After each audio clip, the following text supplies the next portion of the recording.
Hello and welcome. My name is Jared. My wife and I are both in special education programs right now, and she had to do an interview with a blind individual, which conveniently enough for her is me. So we're going to go ahead and go over the interview that we did together earlier today.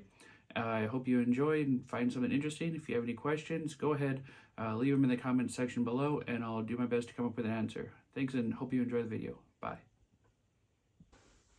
Okay, first question. Can you tell us about your disability? What it's called, how long you've had it, and what does it do to your vision? So I have a genetic condition called Stargard's. It's a mutation on the macular degeneration gene.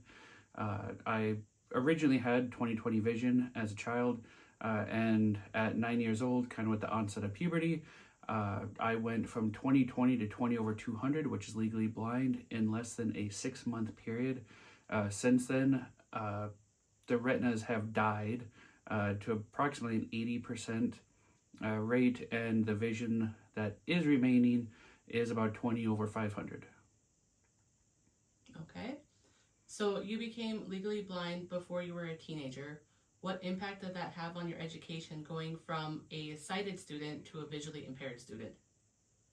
Well, I had a really hard transition because, as you can imagine, when you go from 20/20 to 2200 in a 6-month period, it's very traumatizing, and especially when you don't know what's going on and you go in to see ophthalmologists and eye doctors and they can't tell you what's going on, and it leaves you with a lot of uncertainty. Unfortunately, when it comes to the education side of things, teachers didn't know how to handle me. Um, because I did not at first have an official diagnosis of what was going on, a lot of teachers just felt like I was faking it and told me to just kind of suck it up and stop being a troublemaker. Thankfully, once I got the official diagnosis, that stopped for the most part, but some teachers were still very reluctant to actually accept visual impairment as a diagnosis and as an actual condition, which was a very isolating feeling. Um, Even when I was attending middle school, I went to a middle school that had 3 grades and had almost 2,000 students. I was the only blind student at that school. And then in high school, I went to a high school that had between 500 and 700 students that had never had a blind student in history, and to this day has never had another blind student. So I worked with a lot of faculty that had no idea on how to handle the situation, and with that, I didn't know what I could do, what I should do, what to do, and it left for a lot of very frustration filled and anxiety filled years as a teenager. Okay, so what accommodations, modifications, or adaptive technology did your school provide you? So off the bat, I wasn't really provided with anything. They just kind of told me to figure it out. After a period of time, through a third-party agency, I was able to get a couple of handheld magnifying glasses that helped at first, but with being legally blind 20 over 200, even a basic handheld magnifying glass was not good enough. And even though they were supplied by a third-party agency, the school required me to leave them at school. So trying to do homework and anything else outside of school, I had to rely on my mother to read everything for me. As the years went on, I think around the time I was 15, 16, we finally got a computer set up at the school with Zoom Text, a enlarging software, which was then eventually kind of taken over and replaced by what's now known as Magic. And then I finally, I think in 11th grade, got a digital magnifier that was able to enlarge things up to about 500-600%. So those things made a huge difference once I got them. But unfortunately, by that time, I didn't know that there were still other technologies and other accessibility features that were out there that I did not have access to, that I feel could have made my life a lot easier. But I was honestly grateful at that point just to have the limited accommodations that I had. So, what accommodations then would you have liked to have seen or used during your years of high school? So even with it being, 15 to 20 years ago that I was actually in high school during those periods, Laptops were a common thing at that point.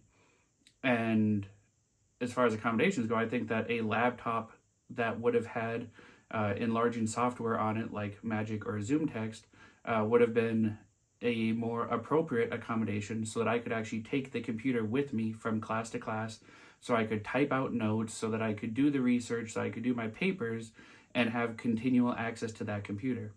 One of the issues that I had with having just one computer with the software is I could not use it at home. I could not take it to classes with me, so I was forced to leave any of my classes to go work in the resource room on the only computer that had it. And from time to time, even though this computer was supposed to be designated for me, other students would have access to this computer, and if they were doing their homework, I would have to wait and only have a very limited window that I could actually do my assignments on. So I think having something to take with me on a day-to-day basis would have definitely been handy. And I know nowadays I carry my iPhone with me that I can use as a magnifying glass.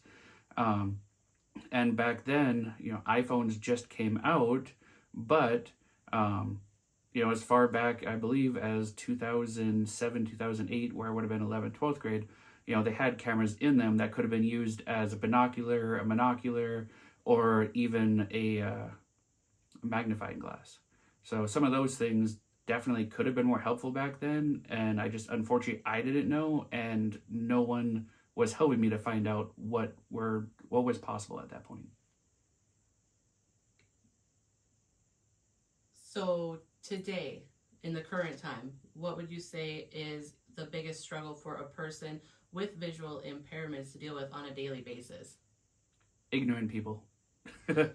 So, unfortunately, one of the things that I've felt a lot in my life, and that I've seen working with other visually impaired people, whether they be children or even adults, is society does not really recognize visual impairment as a physical disability, like they would someone who loses an arm or a leg.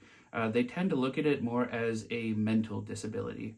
And they seem to think that just because you're visually impaired, that you can't learn, that you can't do anything, and they, just want to discard you. They want to throw you off to the side.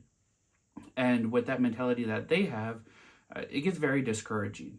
And you start to doubt yourself, you start to doubt your self-worth, but then you also don't have anyone helping you, especially as a child, to learn that you can achieve things, you can accomplish things. And because you never really interact with people, you don't learn, and it's kind of that self-fulfilling prophecy.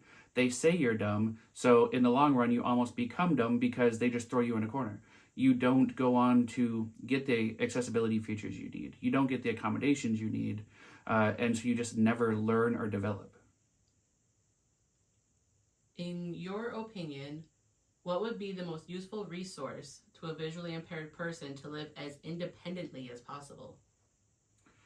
I think one of the biggest things is counseling, whether it be a vocational rehabilitation counselor that helps them understand how to set up their lives and help to understand kind of the little simple things in life, putting braille dots or even just little tactile dots on your stove or microwave or different appliances around the house. Whether it's how to organize your house that you can navigate with a cane or even without a cane just by knowing footsteps, measurements, something like that. Or whether it's the psychiatric counseling for dealing with some of these issues of abandonment and isolation. Those are some of the big things I see. As far as accommodations and accessibility goes, I am a big proponent of Apple products. I know some people really like Samsung, some people swear by Windows. I found in the past 15 years of working with Apple products that they've made my life exponentially easier. I use an Apple Watch, an iPad, and a iPhone on a day-to-day basis.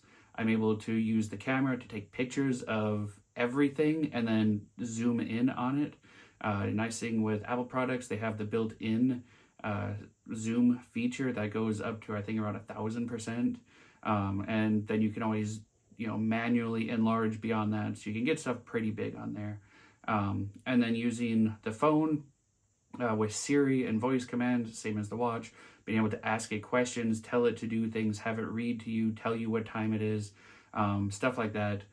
It really goes a long way towards independence and not having to ask people for help, which then also gives you a better feeling and sense of independence and self-worth.